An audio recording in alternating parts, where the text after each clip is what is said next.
Hey people, ladies and gentlemen, boys and girls, welcome back to my YouTube channel. Welcome back to my YouTube channel. My name is Deborah Dada, aka Big Debs, for a reason, and that's on period. Okay, rest I beg.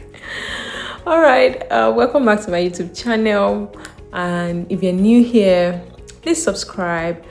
News have just been reaching me that you are the only one left in your village to subscribe to my YouTube channel.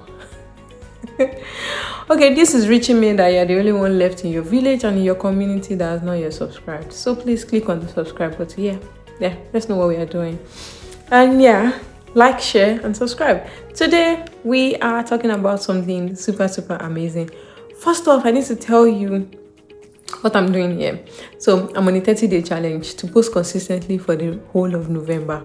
I don't know why I did that to myself, but we already started, so we might as well keep it moving. So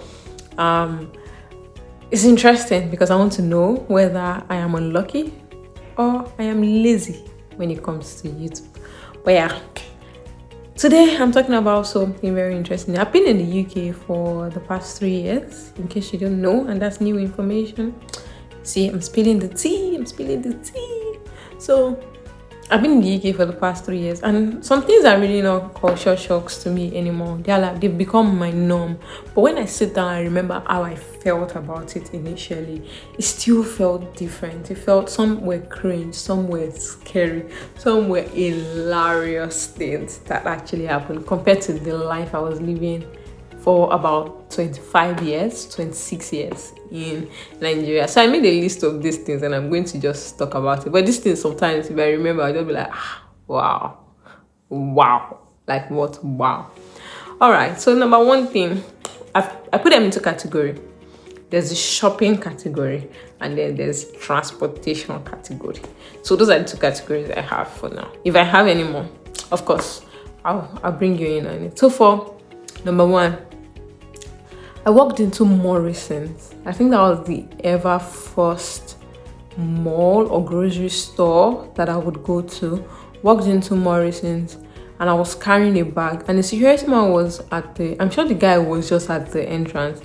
And first off, there was an automatic door. Like, fair enough, I'm not coming from the trenches, it's not that bad.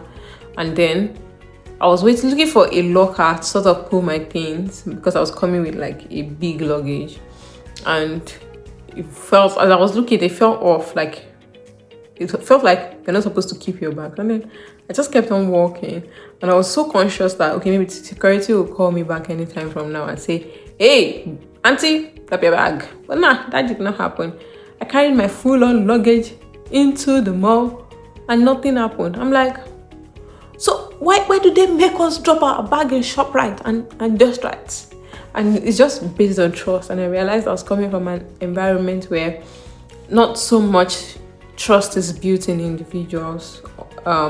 In running day-to-day business, people run their businesses guarded, which is fair enough because profit has to be made. But here, it's not like they are not guarding their business, but their technologies, CCTV, things that would capture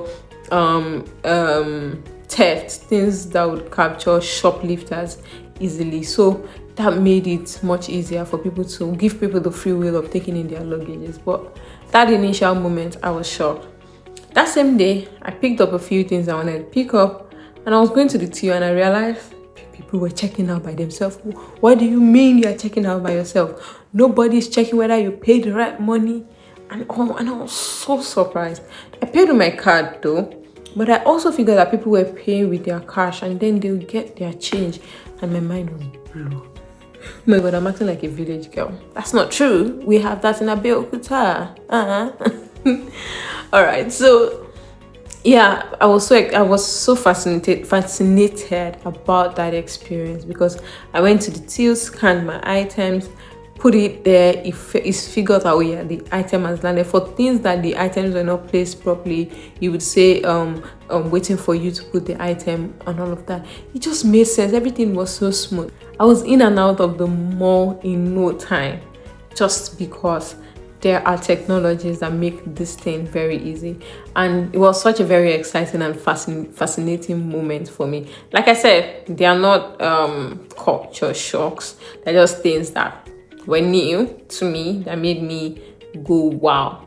Maybe that's actually a culture shock, because what do you mean? I'm checking out myself. But yeah, that was something interesting. That's all for the shopping shocks. Now let's go to the transportation shocks. Now the way Uber or ride-hailing apps work in Nigeria is you order your ride, the driver has to call you, say, okay, I am on my way. And that's because most payments are with cash or transfers, so you don't get the money taken out of your account.